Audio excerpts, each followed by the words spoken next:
Okay, to start off, I'd like you all to give me a clear and concise description of the job that you are running for. Okay. So I'm running for VP Internal, and VP Internal basically oversee all the clubs and societies, as well as VP Internal communicates between council and the students.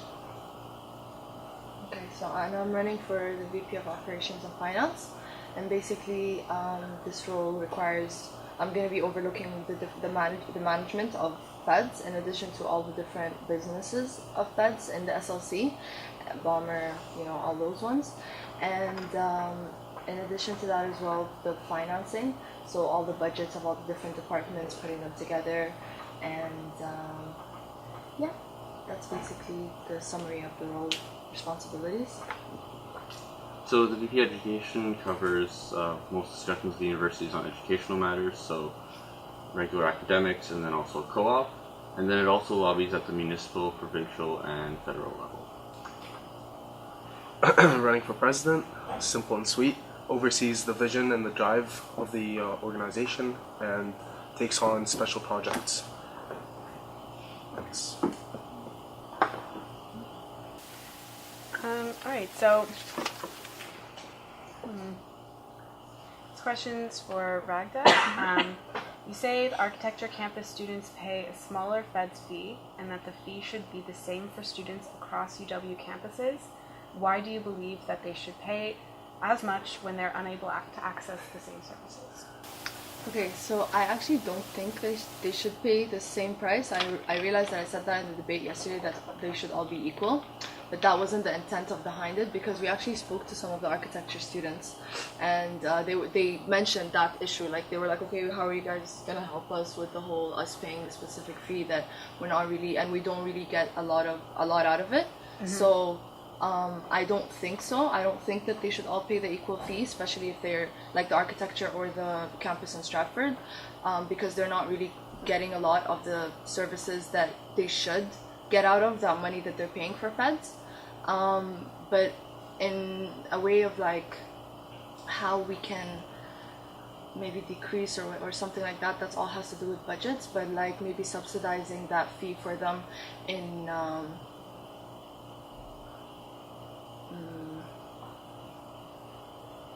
So maybe on the budget, putting something on the council budget, like as a subsidy for WASA. Okay, so subsidizing like the architecture student fee. We had something like. Can I just a quick follow-up? So you don't believe that they should pay equal fee? How come you said they should? Because I was under pressure. Okay. I meant it in a way more like all the students are equal. That's what, because I remember that's the sentence that came out, and I was saying that they all are, but I think it was also like in between. Yeah, that's it. So it was a mistaken statement, Yeah. or were you unaware No. that they don't have access to those services? No, it was a mistaken statement. Obviously, we know that they don't have access to these services. we had the day The day before, we were at the architecture campus with WASA, like the two co-presidents, Yeah. Michelle and Have you visited any of the other satellite campuses? we're visiting pharmacy probably tomorrow. Stratford, gonna try on Monday, but don't know how to get there yet. But yeah.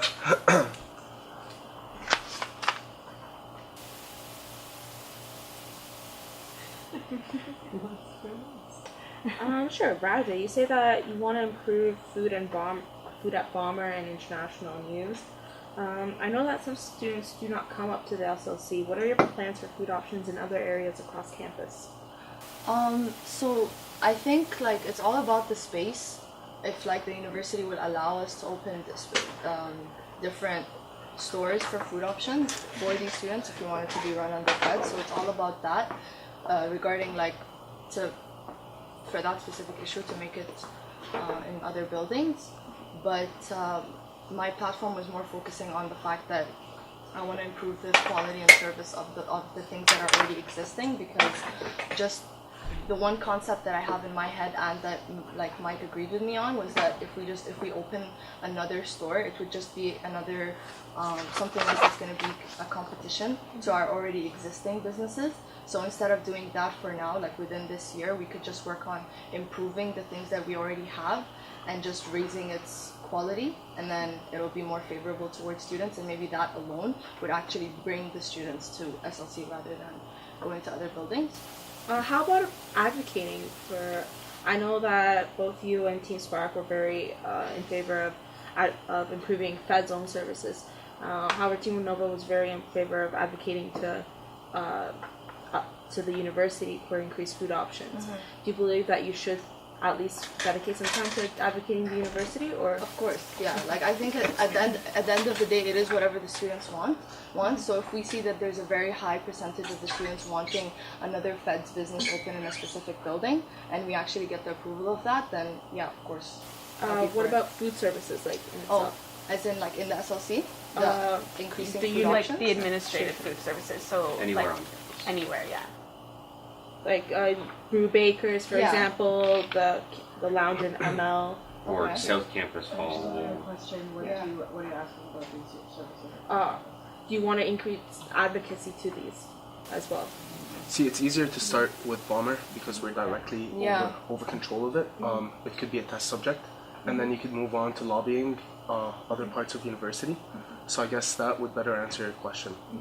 Yeah, I think it's just like my point was like Bomber, the things that are under the Fed's businesses would be the first priority, and then if it does work there, then of course we can expand it to different.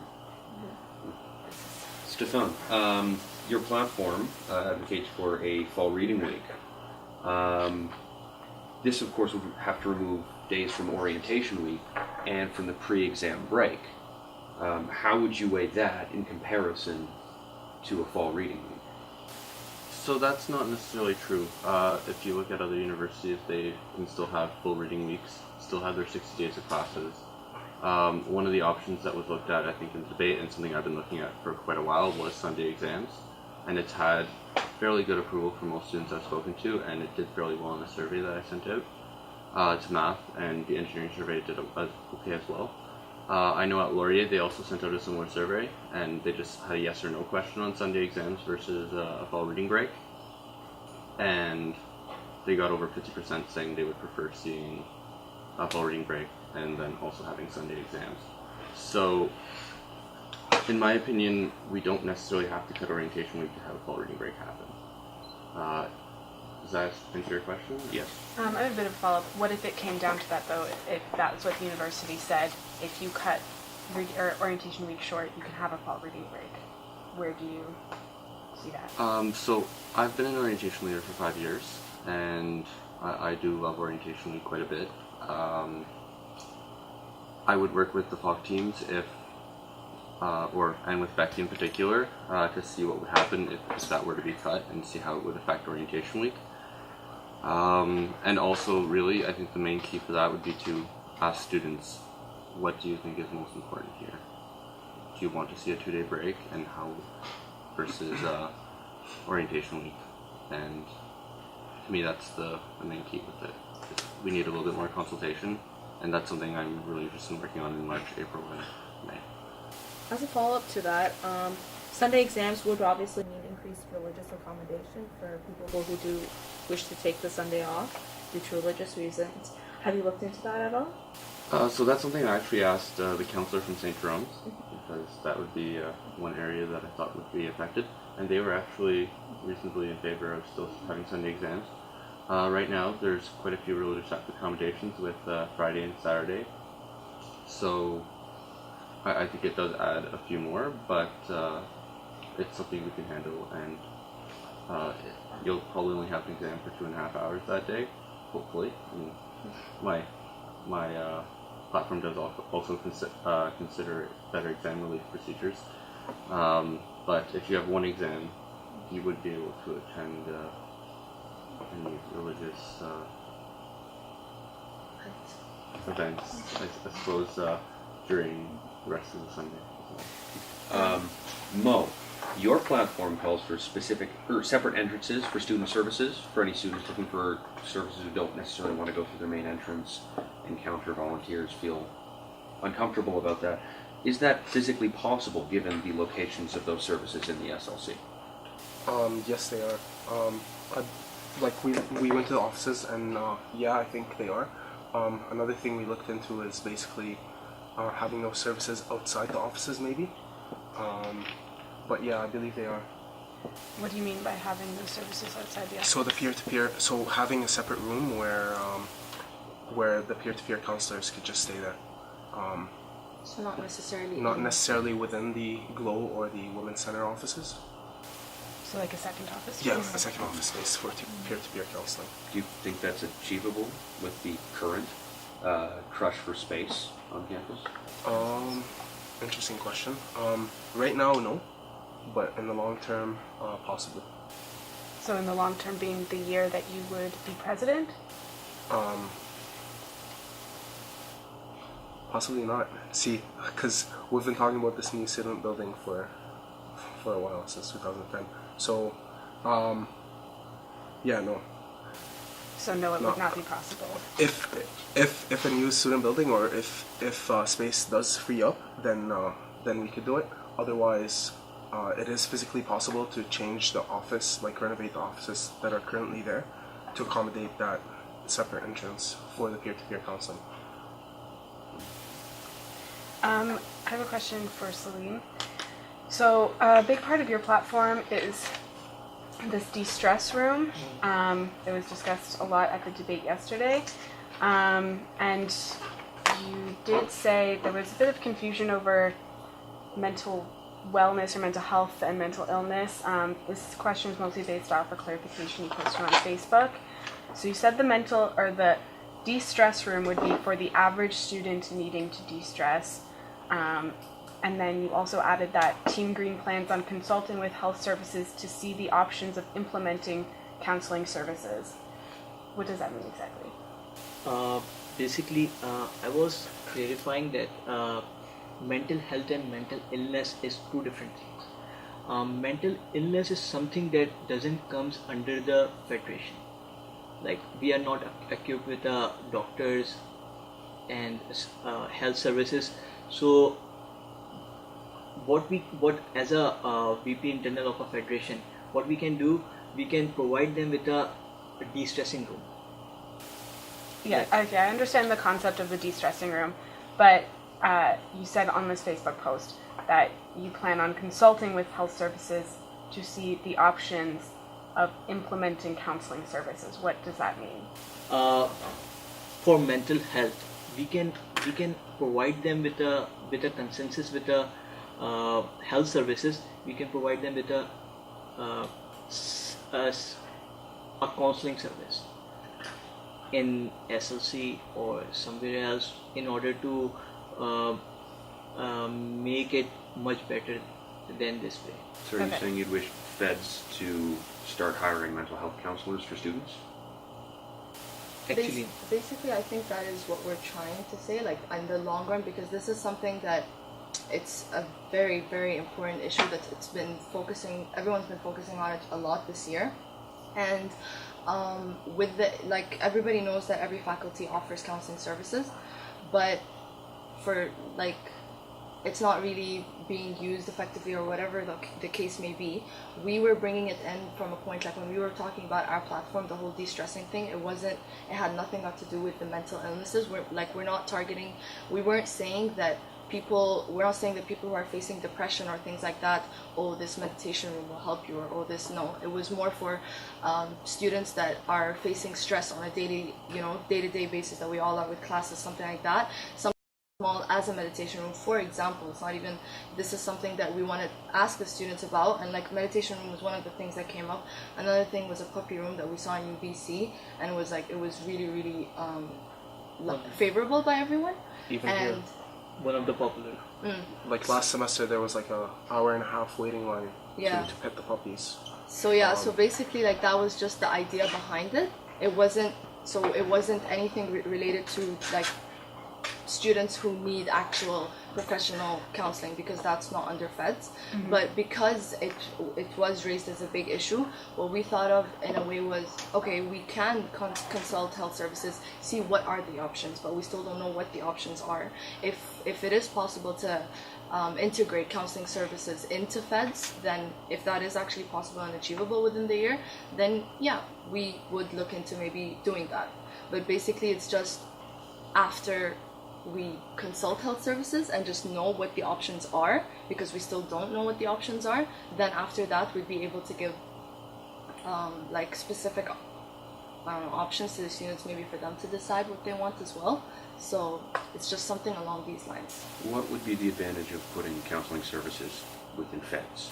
Because the faculties, well, the counseling services that the faculties offer, some people don't feel safe going. Some people don't want to go for some reason. From my personal experience, it takes 2 weeks to get counseling sessions. So some students can't wait that long. We want to advocate for faculties to hire more counselors, but if that's not possible, then if feds could help with it, then they should. So it's something basically that would be like an extra, you know, in addition to the counseling services that the university offers. And then the de-stressing room is just like a tiny bonus for any other student. So, Mo, you said that, I understand that the wait time is also long, but for students in crisis, there are opportunities at health services, for example, to get in touch with a mental health nurse or even to see a doctor. And these are people who are specializing in taking care of urgent care. And counseling services itself does offer intake counselors who can hook you up for the next day or even the same day. How would feds improve on that by having their own counseling services? So actually, that's where I will have to correct you. Most people who see their counselor would rather talk to the same counselor, not talk to any random counselor that's just thrown at them. So that's why you want to have a counselor that's always there. That's you don't want to talk to someone different. It defeats the purpose. So that's why we need more counselors that could accommodate the number of students that are exponentially growing.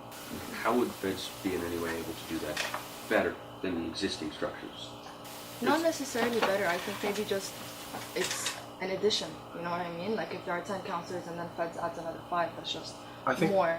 I think the whole post was respun in a different way. We're trying to say that our platform point is not advocating for mental illness, and what you're we're saying in addition, since we see so many people are caring about this and we're getting so many people talking to us about this, we would like to we'll advocate for more counselors. We'll see what the options are. Yeah, basically. we'll see what the options are. Because it wasn't an but we're actual just clarifying the platform. point that we're not attacking at mental illness. We're just trying to de-stress the students.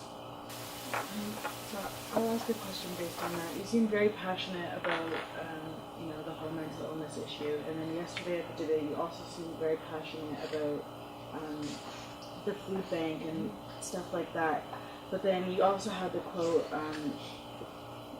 your main platform point is student engagement, and that you are, quote, not going to focus on anything else. And then your platform is just this page, and you don't talk about mental illness or go into depth about anything to do with the food bank or specific services. Mental health and mental illness is not something that I'm specifically for. It's my whole team that are specifically focused on that. My major priority is student engagement and not just mental health and mental illness.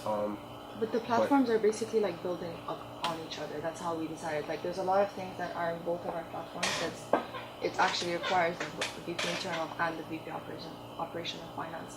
And basically the reason he would be mentioning these things as really important, because it is one of the priorities of the team as a team, and then as single individuals of our roles we have different priorities that we want to focus on. So there are these, and then there's the whole. So the VP education normally isn't someone who's involved with mental health. If I think Adam just made that comment on Twitter a few days ago, and bringing in a fall reading break would be something that would, in my opinion, very much be able to de-stress the students and help them still. And it's not normal to see that in the VP education portfolio. Mo, and as we've just been talking about student engagement, your platform, of course, does speak about the importance of increasing it, but the only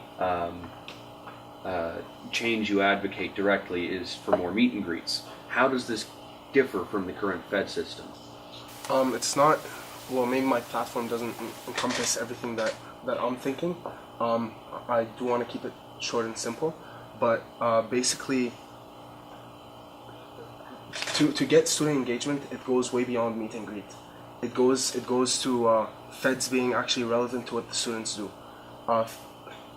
A lot of the things that Feds has been doing is irrelevant. A lot of the things that counselors do have become sort of irrelevant, and students don't feel like that one-on-one connection with Feds. So that's what I want to try to increase, not just like meet and greet.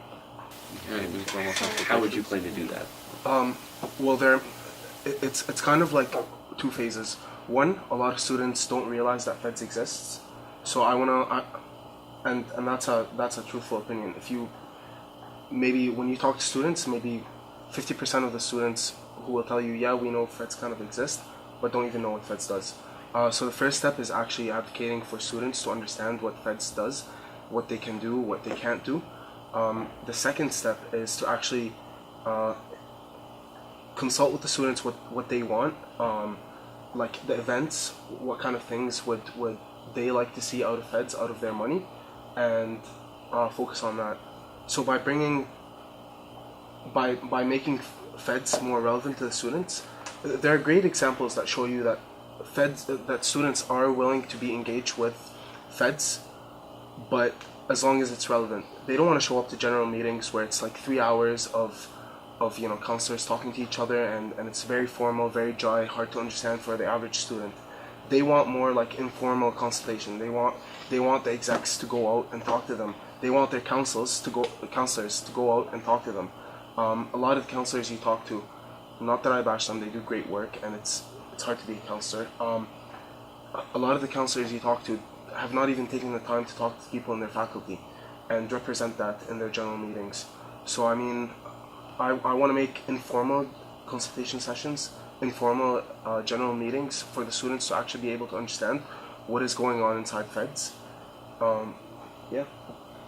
As a follow-up to that, I remember yesterday at the debate, you said that the main criticisms of your campaign include being too overhead, and that people have been talking to you about it not being very specific. So what are your priorities and goals that are, SMART goals, like specific, measurable, attainable, realistic, and timely?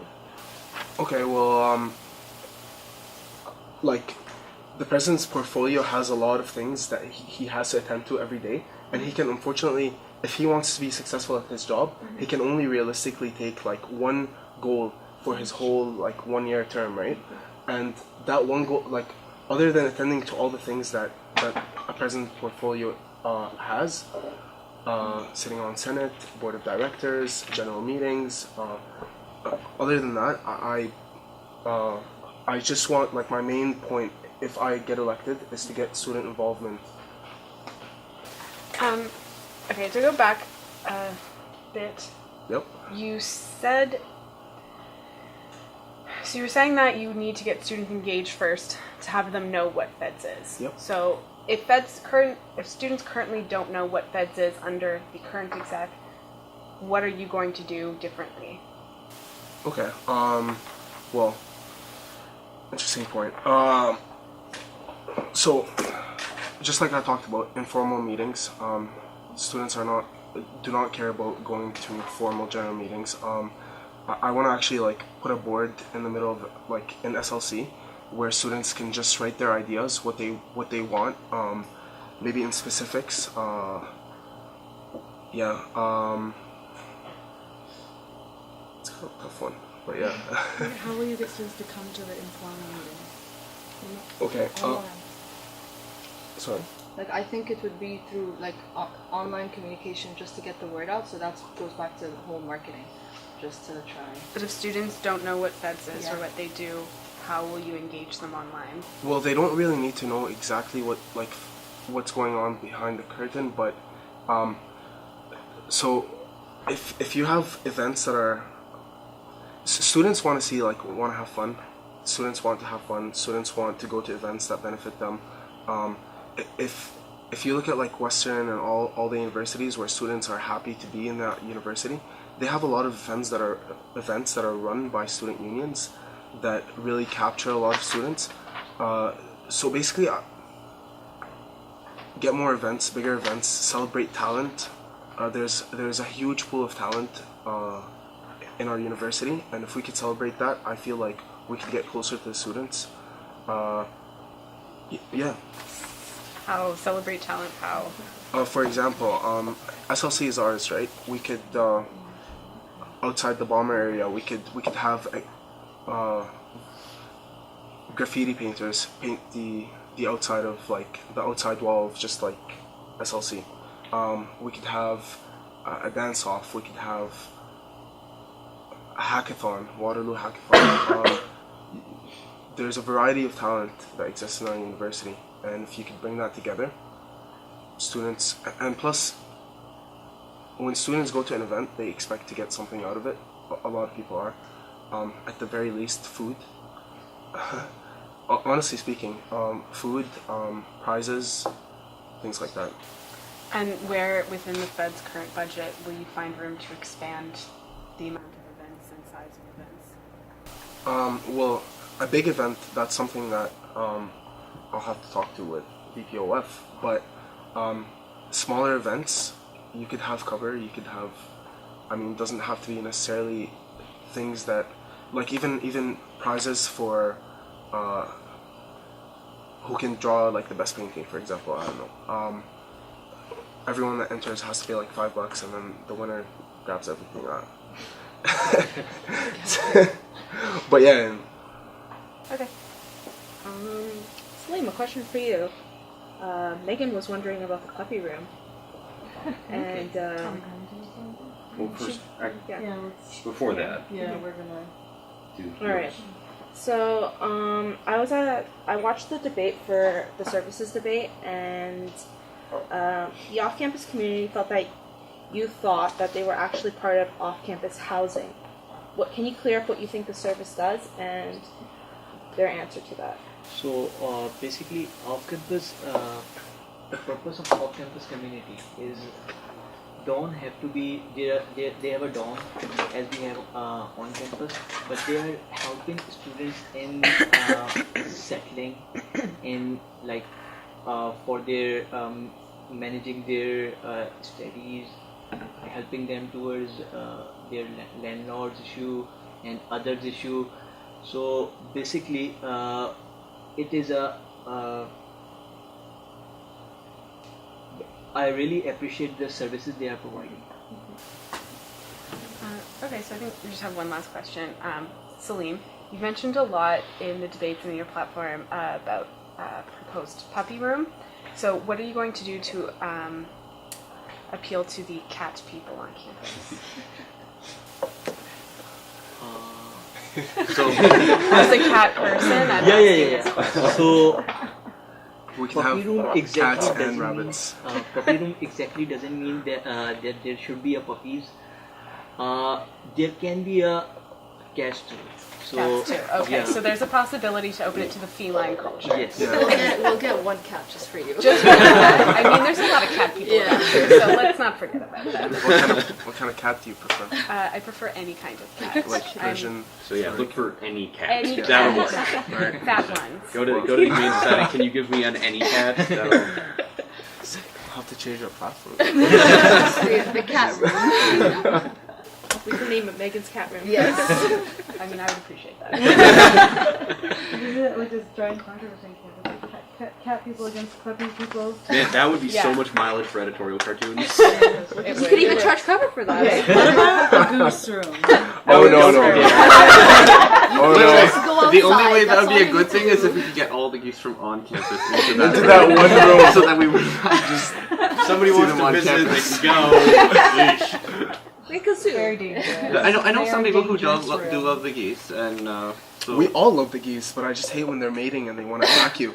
We love the That's- geese just for editorial cartoon fodder. Yeah, for humor purposes. That's it. I actually heard of some people who've actually been like legit attacked by geese, and then I've- they're I've been attacked by I've been I've attacked been by attacked. one. No, and then Actually they had to go ran to up to health me. services. Oh, geez. Okay. I actually so I had, think. yeah. Yeah. Sorry. No, please continue. We Yeah, I can was, talk about oh. geese all we want. I was talking to the director of campus wellness, and he said, yeah, we get people like the doctors are saying all the time, we get people who were attacked by geese, and I, oh.